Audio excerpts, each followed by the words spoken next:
yo les digo lo mismo, no pasa nada, vamos a estudiar a Marcos. ¿Sí? Bien, vamos a seguir un poquito la lectura de mi manual, porque les digo, para este tema yo no venía preparado, para este tema del siguiente miércoles, y vamos a ir resolviendo dudas. ¿Sí? Cuando hablamos de Marcos, si ustedes se fijan en su manual, Marcos nos va a ocupar la mayor parte de este mes y un poquito del siguiente. ¿Sí? Después nos vamos a enfocar en Lucas. En el ciclo segundo vamos a ver, si no me equivoco, a Mateo, y en su tercer ciclo vamos a ver a Juan. ¿Sí? Cuando hablamos de Marcos, primero vamos a ubicarnos en la dimensión histórica. Y vamos a hacer nosotros entonces una pequeña introducción, y hoy vamos a ver al autor del Evangelio de Marcos. ¿Sí? Bien, entonces nosotros ya decíamos que el Evangelio de Marcos pues es el más breve. ¿Sí? ¿Cuántos capítulos tiene? 16. ¿Verdad? ¿En cuál van? Yo ya lo leí todo. ¿Ya lo leí todo? Bueno, piénselo otra vez porque le van a surgir un montón de dudas. A ver, ¿qué más? Yo no lo he empezado. Yo leí todo. Muy bien. Pero lo vuelvo a leer. Se lleva la tarea de empezar a leerlo. Dos veces. ¿Quién más? ¿En qué van? ¿En qué capítulo van? Yo voy en el 5. ¿En el 3? 4. Muy buen ritmo. A ver, el 5, muy buen Yo ya ritmo. lo leí todo también. Otra vez. Pues ya lo tenemos como estábamos en la catequesis. Casi. Otra vez. Otra vez. Yo ya lo vuelvo a leer. Pero lo La volvemos a alumna leer, claro. tiene que hacer caso. Porque Tenemos que leer con un ojo más crítico. No criticones. sí, yo lo leí una vez y ahorita lo volví a leer y encuentras otras cosas que es cierto. Y vamos a ir encontrando varias cosas nosotros. Sí, claro. Entonces, cuando nosotros hablamos pues, del Evangelio de Marcos, que es el más breve, ¿sí? En la historia, el Evangelio de Marcos era considerado un resumen. Entonces, casi nadie lo leía. ¿Sí? Era muy poco valorado. Decían, ¿para qué vamos a leer el resumen? ¿No? Ellos leían a Mateo. ¿Sí? Decían que Marcos era el resumen de Mateo. Entonces no leían a Marcos, era muy poco valorado. ¿Sí? Sin embargo, este es el primer evangelio que se escribe, El de Marcos. el de Marcos. Entonces vamos a ir nosotros viendo algunas cositas curiosas. ¿Sí? Entonces, esto es un poquito con respecto a la introducción, pero para saber nosotros cómo se escribió este evangelio, sí vamos a ir nosotros siguiendo un poquito la lectura y descubriendo algunas curiosidades. Dice, ¿cómo era la comunidad en que nació este evangelio? Esa es la primera pregunta que nos hacemos. ¿Cuáles eran sus preocupaciones? ¿En qué ambiente cultural vivía? ¿A qué grupo o estrato social pertenecían sus miembros? ¿Sí? Esas son las primeras preguntas que nos hacemos cuando vamos a leer a Marcos. Ustedes cuando leyeron a Marcos, los que ya lo leyeron 2 o 3 veces, ¿tenían estas preguntas en la cabeza?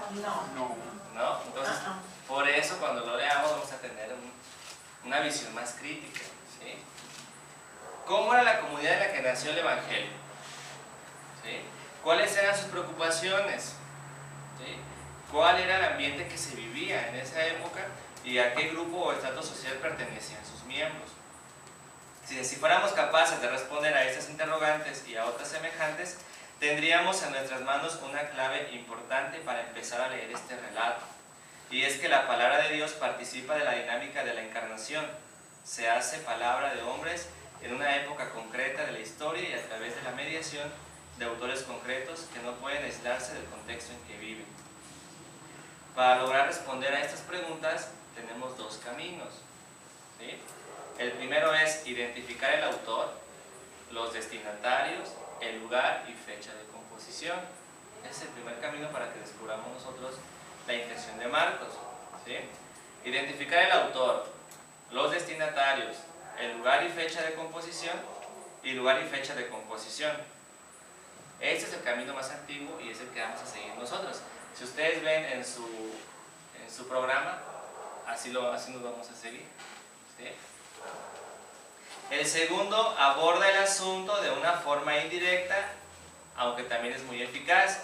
¿Por qué? Porque se trata de descubrir en el mismo evangelio resonancias en el marco de la historia del siglo I. ¿Sí? Es un camino nuevo que en pocos años ha aportado resultados iluminadores, como no son excluyentes, vamos a tratar de seguir los dos caminos de forma complementaria, ¿sí? El segundo camino es más histórico, ¿sí? Se va a basar más en el siglo I. Entonces dice, nosotros vamos a tratar de ir compaginando los dos, vamos a ir un poquito de la historia y un poquito de la comunidad a la que se le escribió, ¿sí? ¿Estamos claros hasta aquí? Bueno, dice, vamos a hablar entonces nosotros del autor. Al hablar del autor suele citarse un testimonio muy antiguo de Papías, ¿sí? Que fue obispo de Hierápolis. ¿Sí? Nosotros tenemos un mapa en sus anexos también, ¿verdad? Bien, entonces les voy a decir rápidamente quién fue Papías. Pues, ¿quién es Papías? Dice aquí que Papías es el obispo de Hierápolis. Hierápolis es una antigua ciudad de Frigia, que antiguamente era una región en el norte de Asia Menor, al sur de Bitinia. Hierápolis se encontraba ubicada geográficamente al norte de la Odisea. Entonces, este obispo es uno de los que da testimonio del Evangelio de Marcos, ¿sí? En el siglo II. Y él dice lo siguiente. Si se me atrasa, igual yo le voy a dar después la información, por si se me atrasa, pero si quieres que yo lo escriba. Este obispo dice así: eso es lo que solía decir el presbítero Marcos, que había sido intérprete de Pedro, escribió con exactitud, aunque no con orden, todo aquello que recordaba de las palabras y las acciones del Señor. Este es el primer testimonio que tenemos de Marcos. ¿Qué dice el testimonio? ¿Que Marcos qué? ¿Intérprete de quién? De Pedro, ¿sí? Que escribió con exactitud, aunque no con orden. Dice, todo aquello que recordaba de las palabras y las acciones de Pedro. Entonces aquí, ¿qué tenemos? ¿Qué nos está diciendo ya el obispo? Entonces, si este obispo es del siglo II y nos está contando el testimonio de Marcos, ¿verdad? Que era, ¿verdad?, el que andaba detrás de Pedro, ¿qué nos dice? Entonces, ¿es el Marcos de la Sagrada Escritura o no? El obispo le da como se dice? Como credibilidad. Eso. Ahorita van a ir surgiendo más dudas para que las vayan aclarando, ¿sí? Este testimonio antiguo se convirtió enseguida en voz unánime de la tradición eclesial, porque no era un testimonio sospechoso, pues presentaba como autor del Evangelio a un creyente de segunda línea, es decir, a uno que no era apóstol. No, porque el primero andaba con Jesús, ¿no? Y este ya no. ¿Y este qué dice? Que este era el intérprete de Pedro, ¿sí? Y habla de un creyente de segunda línea. Por eso, es decir, este no era apóstol directo de Jesús. Ya no anduvo con Jesús. Ya no andaba con Jesús. Y además está avalado por algunos textos del Nuevo Testamento que mencionan a un cierto Marcos en relación con Pedro, ¿sí? Entonces, ¿por qué se habla de este Marcos entonces en San Pablo? ¿Sí? Si San Pablo ya no conoció a Jesús tampoco. ¿Sí? Bueno, es al mismo tiempo. ¿Sí? Vamos nosotros, por ejemplo, tenemos nosotros aquí el tiempo de Cristo, o Jesús